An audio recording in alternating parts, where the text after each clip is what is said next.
Good day guys, nandito tayo ngayon sa Yamaha Trias Better Living Parañaque. At ang ating bida ngayon, itong si retro-looking scooter Yamaha Fascio. Sa mga nag-aabang ng scooter na to, tutukan mo ang video natin dahil aalamin na natin yung kanyang specs, features, and also the price.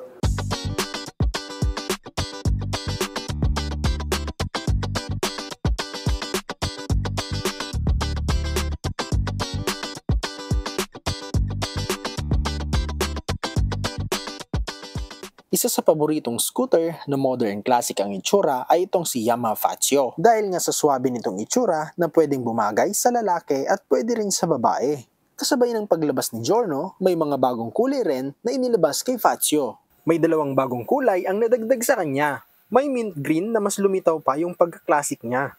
Meron ding item na nagpapakita ng masculine side ni Fascio. May puti na rin dati pero ito ay iba na yung kanyang decals. Existing pa rin naman yung mga naunang kulay gaya nitong pastel blue and matte orange. Dako na tayo dito sa kanyang gulong. Ito ay tubeless pa rin, 110/70/12 yung kanyang gulong. Meron tayong 6-spoke alloy wheels na black yung finish in all-color variant. Maxxis naman ang brand ng kanyang tire. Ang braking power natin naka-disc brake, single piston caliper at item yung pagkaka-finish. In actual guys, napaka-cute ng kanyang disc. Tignan naman natin itong kanyang fender. Good quality ang plastic na ginamit at napakaganda pa ng finish ng kanyang paint job. May glitter effect. Dito naman sa kanyang left side, kung mapapansin ninyo yung kanyang speedometer ay cable pa rin. Hindi ito papagpag dahil meron din siyang cute na holder. Enough lang din ang extension ng kanyang fender para hindi matalsik o madumi yung motor. Dito naman tayo sa kanyang harapan. Kung mapapansin ninyo, meron siyang uniform shape when it comes to lights. Pa-oval yung kanilang itsura. May plastic fairings na black and may emblem ni Yamaha sa gitna. F naman sa kanyang ibaba. Ang headlight nito ay LED at meron na rin itong daytime running light. Ang ginamit naman na ilaw sa kanyang signal light ay bulb type. Silipin naman natin itong kanyang cockpit. Kung mapapansin ninyo, oval din itong kanyang meter panel. Naging modern classic ang itsura nito dahil meron na tong digital meter panel. Meron din itong hybrid blue core emblem nasa bandang left ng kanyang handlebar. Dahil special ang engine ng isang scooter na to. Dahil meron itong instantaneous assistive force na gagana kung naka full stop at aarangkada. Para siyang may ekstrang electric na makina, kaya naman mas smoother and less dragging sa arangkada at mas makakatipid ka sa gasolina.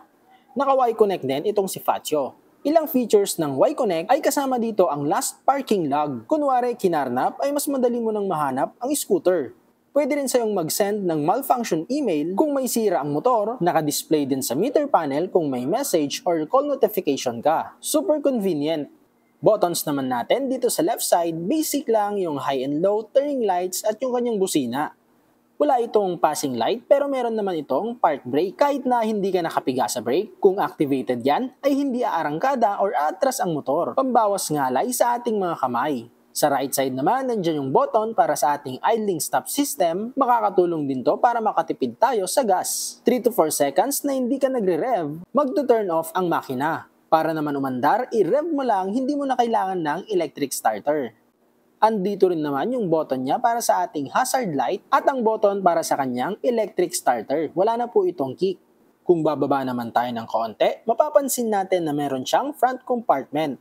Meron siyang takip at sa loob nito ay meron ng charging port. USB type ang kanyang socket.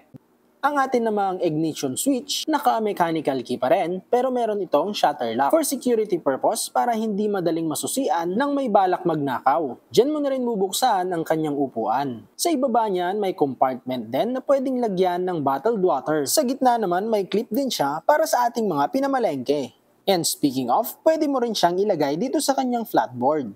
Etong kanyang side stand ay merong kill switch na kung naka-open ay hindi aandar ang motor, kailangan nakatiklop. Dito na tayo sa kanyang engine. Air-cooled to, 4-stroke single overhead cam na naka 2 bulbs pa lang, pero ang bawi naman ay meron itong hybrid engine. 125cc na may maximum horsepower of 6.2 kW at 6,500 RPM with max torque of 9.9 Nm at 5,000 RPM. When it comes to storage naman ay maluwang din tong kay Fascio. 17.8 liters na kasya ang isang half-face helmet with extra baggage or important documents. Sa likod naman ng ating foam, meron itong tool organizer at meron din tong helmet hook. Dito naman sa kanyang fuel tank capacity, 5.1 liters. Halos sing laki na ni Click na mayroong 5.5 liters. Ito ay may fuel consumption of 45 kilometers per liter. Dako na tayo dito sa kanyang upuan, naka 2-tone to at in actual guys, mahaba and spacious to, salong-salo ka. Ang isang kapansing-pansing na upgrade naman dito kay Faccio, from the old model, meron na siyang new graphic design na naka 2-tone. Tignan naman natin itong kanyang taillight. Oval pa rin yung kanyang shape, nakaterno dito sa kanyang headlight. Halogen bulb naman ang ginamit dito, hindi pa naka-LED. Ang atin namang rear suspension ay monoshock. Ang ating braking power ay naka-drum brake. Sa tire size naman ay same dun sa kanyang harapan, 110/70 by 12. Dun sa mga gustong makatipid ng konti, try nyo hanapin yung mga old colors like itong red or yung blue. Mas mura na sila kaysa sa latest na colors. Nandito na tayo guys sa ating final stage, yung ating height check and comfort check. Yan yung itsura natin, 5'6 tayo, pero malaki pa rin yung itsura ni Faccio para sa atin. No? Subukan natin yung sakyan. Ayan, so yung comfort natin sa kanyang upuan, salong-salo naman. So sa comfort, okay pa rin siya. Taas natin yung ating paa. Kung makikita nyo, kahit na 5'6 yung height natin, may legroom pa rin siya. Pati yung kanyang turning radius, hindi naman affected. So sa pagdadrive ay comfortable ka rin sa kanya. Sa ating pillion naman, yan, kung gusto mong magsakay pa, mahaba naman tong kanyang upuan at saka naka-anti-slip dito sa ating pillion ride or sa ating pillion seat.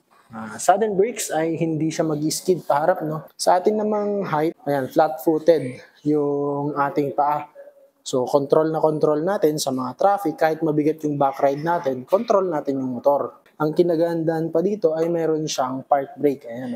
So, kung nasa long ride ka or maghapon mong ginagamit itong motor, nakaka-ngalay kasi sa kamay kung parati kang pumipiga ng preno natin or yung levers natin. Lalo na kung nasa inclined or nasa stoplight. So, kung gagamitin mo yung park brake, makakapagpahinga yung kamay mo or pwede ka pang pumindot sa cellphone, no? Lalo na yung mga nagmamadali, yung may mga lakad. So, kailangan mag-reply sa cellphone. So, okay yung may park brake, lalo na kung inclined. Ayan. So, hindi gagalaw yung motor mo. Naka-brake yung lever mo. So, naka-stuck lang siya dyan. Tapos, kung gagamitin mo na, ipipress mo lang siya, matatanggal na yung kanyang park brake. Yung suspension naman natin sa harap, ayan, malambot din siya. Same dito sa kanyang likod. Lalo na dito sa likod kasi naka-monoshock lang din naman siya. So, itong scooter na to ay hybrid na. Dito na tayo sa ating price guys. May presyo itong 96,700. Price may vary, depende yan sa kasa. Pero dito sa Yamaha 3S Better Living, nandyan po yung kanilang Facebook page. Pwede kayong mag-inquire. So, 96,700. Kasama na po dyan yung 3-year registration. At kung installment naman, may down payment itong 11,300 pesos. Sa 36 months or 3 years, 4,610. Meron ka ding pagpipili ang 12 months, 18 months, 24 months, or 30 months. For more details, pwede nyo rin po akong i-PM sa ating Facebook page. Dun po sa mga napadaan, don't forget to like, share, and subscribe dito sa ating YouTube channel. Meron din po tayong Facebook and TikTok, pa-follow po para ma-notify kayo sa ating latest upload. At hanggang dito na lang, thank you for watching. Ride safe!